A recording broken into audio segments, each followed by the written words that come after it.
가을 오후였습니다. 창문 사이로 바람이 들어왔었고 오늘 바람은 어제보다 차가웠습니다. 복지관 건강교실이 거의 끝날 무렵이었고 앞줄에 앉은 박 어르신이 갑자기 가슴을 잡고 의자에 기대셨습니다. 원장님, 여기가 콕 지르듯 아프고 숨이 짧아요. 저는 바로 말했습니다. 주변 의자 조금만 뒤로 빼주세요. 사람들이 길을 만들어 주었고 저는 어르신 상체를 세워 기대 앉게 했습니다. 한 손으로 맥박을 보고 다른 손으로 숨 쉬는 속도를 살폈습니다. 옆에 계신 분께 말했습니다. 지금 119를 불러주세요. 말은 천천히 하시고 호흡은 편하게 하세요. 이런 순간은 5분이 아주 중요합니다.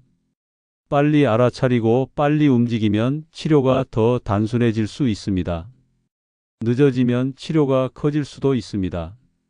입원이 필요할 수 있고 가슴에 관을 넣을 수도 있는 큰 수술이 될 수 있습니다. 시간과 돈과 체력이 소비될 수도 있습니다. 저는 정서안입니다. 78살이고 호흡기내과에서 평생 폐와 호흡 문제를 진료했습니다. 젊을 때는 응급실과 외래에 있었고 지금은 복지관에서 응급신호 교육을 하고 있습니다. 제 원칙은 하나입니다. 빨리 눈치채고 바로 행동해서 몸도 돈도 아끼자. 오늘은 어려운 말 없이 누구나 바로 따라할 수 있는 방법만 드리겠습니다. 옆에 있던 분이 물었습니다. 심장 문제일까요? 저는 대답했습니다. 심장도 중요합니다. 하지만 한쪽 가슴 통증과 숨가쁨이 함께 오면 기흉도 함께 의심해야 합니다. 지금은 확인이 먼저입니다. 어르신은 고개를 끄덕였습니다. 숨소리가 조금 고르게 돌아왔고 저는 다시 말했습니다.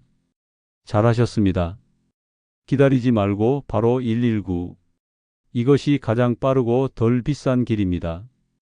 앞서 보신 것처럼 기흉은 언제든지 올 수 있는 질병입니다. 그래서 언제든지 대처하실 수 있게 준비를 해야 합니다. 이제 기흉을 아주 쉽게 설명드리겠습니다. 기흉은 폐에서 나온 공기가 가슴 속 빈 공간으로 새어 들어가 폐가 오그라드는 상태입니다. 그림을 떠올려 봅니다. 풍선이 상자 안에 들어 있습니다. 풍선에 작은 구멍이 나면 바람이 새어 나오면 상자 안에는 공기가 차고 풍선은 쪼그라듭니다. 사람에게는 한쪽 가슴이 날카롭게 아프고 숨이 가쁘고 마른 기침이 날 수 있습니다. 깊게 숨을 들이쉴 때 더 아픈 분도 있습니다. 이 병은 갑자기 시작되는 일이 흔합니다. 계단을 오르다 그럴 수 있고 재채기 한 번에도 그럴 수 있습니다. 이유 없이 시작될 때도 있고 그러니 항상 체크를 하셔야 합니다.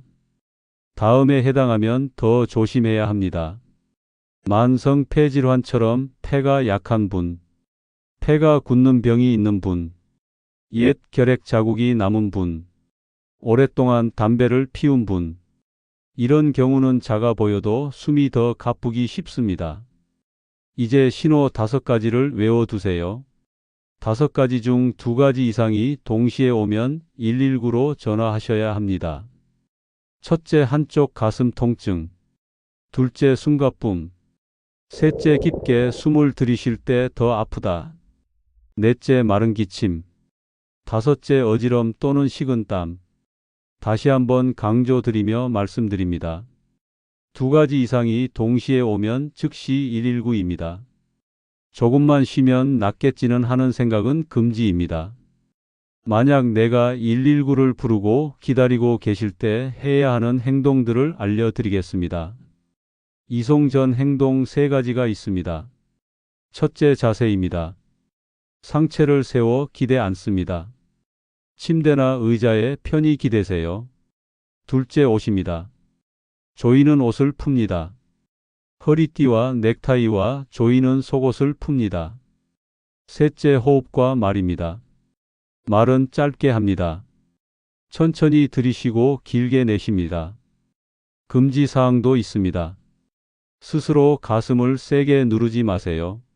숨을 오래 참고 버티지 마세요. 무리해서 걷지 마세요. 본인이 운전하지 마세요. 건강은 돈과 이어집니다. 응급실이 비싸다고 망설일 수 있습니다. 하지만 늦은 응급실이 더 비쌉니다. 빨리 가면 산소 치료만으로 끝날 수 있습니다. 하지만 늦으면 가슴에 관을 넣고 입원하고 드물게 수술이 필요합니다. 시간과 돈과 체력이 많이 듭니다. 반대로 신호를 확인하고 119를 부르고 편한 자세를 취하면 큰 치료로 번지는 길을 막을 수 있습니다. 빨리 알면 돈을 아낍니다. 실제 사례를 하나 들려드리겠습니다. 72 김 선생님은 감기 같은 기침이라며 버텨셨습니다. 밤에 숨이 더 찼고 딸이 말했습니다. 아빠, 가슴 아프고 숨이 차면 119래요. 딸은 바로 119에 전화를 하였고 구급대가 왔을 때 산소 수치가 낮았습니다. 응급실에서 바늘로 공기를 빼자 곧 편해졌습니다. 김 선생님이 말했습니다. 택시 몇 번 아끼려다 큰돈 쓸 뻔했네. 그렇습니다. 때로는 119가 가장 싼 보험입니다. 병원에서는 이렇게 결정합니다. 크기와 증상과 피 속 산소 수치를 체크합니다. 작고 안정적이면 관찰과 산소로 체크합니다. 산소는 가슴 속 공기가 더 빨리 사라지게 돕습니다. 필요하면 바늘로 공기를 빼기도 합니다. 더 크거나 진행되면 가슴에 관을 넣어서 시술을 진행합니다. 관을 통해 공기가 계속 빠져나가게 합니다. 드물게 내시경 수술이 필요할 수 있습니다. 다시 생기는 일을 줄이기 위해 접착 치료를 하는 경우도 있습니다. 무서워 보일 수 있습니다. 그러나 빨리 오면 더 단순하고 회복도 빠릅니다. 그러니 지금부터라도 지켜야 하는 습관들이 있습니다. 금연을 시작합니다. 지금 끊어도 효과가 있습니다. 재발을 줄여줍니다. 기침이 심할 때 억지로 아주 깊은 들숨을 반복하지 않습니다. 아프면 쉬고 휴식을 취해봅니다. 통증이나 숨가쁨이 다시 올라가면 바로 병원에 연락하거나 119를 부릅니다. 약과 재진 일정은 지킵니다. 괜찮아진 것 같아도 일정을 미루지 않습니다. 생활과 여행에서도 주의가 필요합니다. 비행기 탑승은 완전히 나았다는 의사 확인을 먼저 받습니다. 보통 며칠에서 몇 주는 비행 금지가 권해집니다. 정확한 날짜는 주치의가 정합니다. 스쿠버 다이빙은 기흉 병력이 있으면 전문 평가 전에는 하지 않습니다. 산행과 케이블카처럼 고도 변화가 큰 활동은 회복 전에는 미룹니다. 자주 해주시는 질문 몇 가지 정리해 드리겠습니다. 통증이 약하면 괜찮을까요? 아닙니다. 통증의 세기가 병의 크기를 그대로 말해주지 않습니다. 숨가쁨을 더 잘 보셔야 합니다. 집에서 쉬면 낫지 않을까요? 검사 없이 버티면 위험합니다. 겉으로 작아 보여도 커질 수 있습니다. 엑스레이와 진찰이 필요합니다. 택시로 갈까요? 119가 더 안전합니다. 병원에 빨리 연결되고 차 안에서도 처치가 시작될 수 있습니다. 늦게 가는 병원비가 더 큽니다. 다시 생길 수 있을까요? 재발이 있을 수 있습니다. 그래서 금연과 정해진 재진과 무리한 활동을 피하는 것이 중요합니다. 다른 사례도 하나 더 말씀드리겠습니다. 옛 결핵 자국이 있던 윤 선생님은 밤에 화장실에 가다 숨이 가빠지셨다고 합니다. 아침까지 참으려 했지만 가족이 신호 2가지 이상이면 119라는 말을 기억하고 바로 전화했습니다. 병원에서 작은 기흉을 확인했고 산소와 관찰로 해결되었습니다. 의사가 말했습니다. 빨리 와서 다행입니다. 오늘 이야기의 핵심은 어렵지 않습니다. 빨리 눈치채고 바로 행동하기. 이 습관이 몸도 돈도 지킵니다. 오늘부터 실천하실 체크리스트를 말씀드리겠습니다. 신호 5가지를 기억합니다. 한쪽 가슴 통증, 숨가쁨, 깊은 숨에서 더 아픔, 마른 기침, 어지럼이나 식은땀. 이 중 2가지 이상이 동시에 오면 즉시 119를 부릅니다. 자세는 상체를 세워 기대 앉습니다. 조이는 옷은 풉니다. 호흡은 천천히 들이쉬고 길게 내쉽니다. 오늘 금연을 시작합니다. 오늘이 가장 빠른 날입니다.